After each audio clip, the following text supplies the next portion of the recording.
Well, good evening and thanks for joining us. I'm Mike Seelam. All three men convicted in the killing of Ahmaud Arbery in Brunswick now sentenced for federal hate crimes.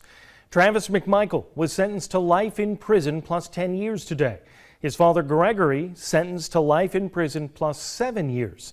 And William Roddy Bryan was sentenced to 35 years in prison. We also know all three men will serve their time in state prison. WTOC Sean Evans has been following everything going on inside and outside of the courtroom today. He joins us now live with what Arbery's family had to say about that sentencing. Mike, based on what we heard from the family of Ahmaud Arbery as well as their representatives outside the courthouse here in Brunswick today, is they're not only pleased with the length of each sentence, they're also happy that each of the three will have to spend their time and serve their sentences in state prison first. The family of Ahmaud Arbery made a plea for that this morning during each of today's three hearings, saying time in federal prison wouldn't be as difficult. Today, outside the federal courthouse, after the last defendant was sentenced, several family members, including Ahmaud's mother and an aunt, weighed in on the court's decision.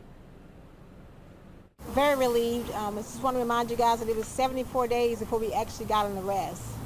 So think about today, we got convictions on a federal level. So I want to say that I'm very thankful because it's been a long fight, but I'm so thankful that God gave us the strength to continue to fight. I knew we were going to get justice for Ahmaud, and we did it. Amen. And thank God we did it. And all our supporters who helped us to win this run for Ahmaud, we thank all of y'all. And each of the three defendants has 14 days to appeal that sentence. Reporting live in Brunswick, Sean Evans, WTOC News. The three men also convicted on state charges. Travis McMichaels and his father Greg were sentenced to life in prison without the possibility of parole plus 20 years. William Roddy Bryan was sentenced to life in state prison with the possibility of parole. You can take a look at everything we've covered on the state and federal cases by heading to our website, WTOC.com, and look for the Ahmaud Arbery case page. We have included a timeline of events and more.